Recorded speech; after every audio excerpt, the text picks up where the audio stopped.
Most parents would never consider doping their child with high doses of OxyContin.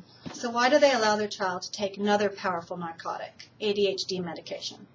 I work at the local community mental health center, and over the last 2 weeks I posed this question to our child and adolescent case managers. I found out that the immense pressure placed on parents for their child to behave and to succeed forces some parents to go the route of a Schedule II narcotic, while some parents refuse the narcotic and seek alternative therapies for their ADHD symptoms. In order to understand why some parents choose to seek alternative therapies, we must look at the pressure placed on parents to have their child diagnosed and treated for ADHD.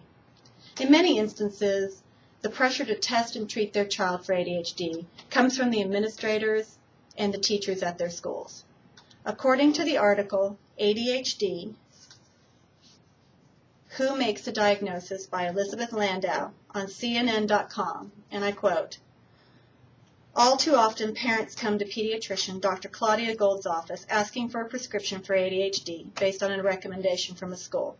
When she consults with parents alone, however, she is likely to hear stories of trauma, a death in the family, an abusive relationship, and other life experiences that teacher knew nothing about. But the pressure from the school for the kids to have the kids behave and focus is not the only pressure parents face. Many parents put pressure on themselves to provide the best environment for their kids to succeed, to get the best grades, to get in the best schools, to have the best future. Peter Aldhaus states in his article, Hyperactivity Drugs Are Out of Control, in the journal New Scientist, Volume 190, Issue 2545, dated April 1st, 2006, doctors are under growing pressure from children and their parents to prescribe drugs, as many believe that stimulants will help them get better grades. Many students use ADHD medication as a study aid to help them concentrate on material, some of whom do not have a diagnosis for ADHD nor a prescription. Some parents refuse to bow to the pressure of medicating to control ADHD symptoms and search out alternative therapies to help their children. One such approach is dietary intervention.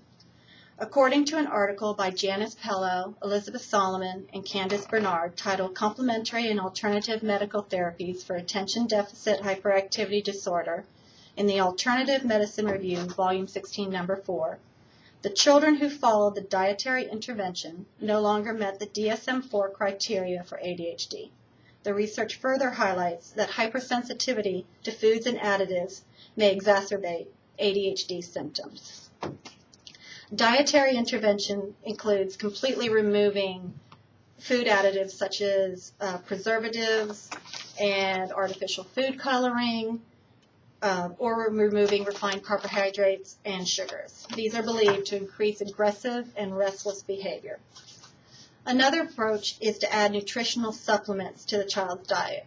In the same article by Pello, Solomon, and Bernard, states that adding amino acids such as acetyl L-carnitine and L-theanine helps reduce attention problems, impulsivity, aggression, and aids attention by increasing alpha waves in the brain, calming it. Other supplements such as vitamin B6, magnesium, zinc, and iron are also used as nutritional supplements to reduce ADHD supplements. Now you know the path that some parents take when forced to seek help for their child's ADHD.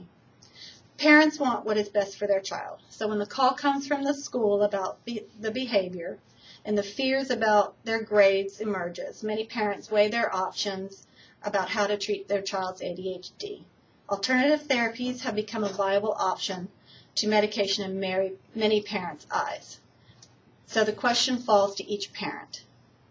Do you drug them or not?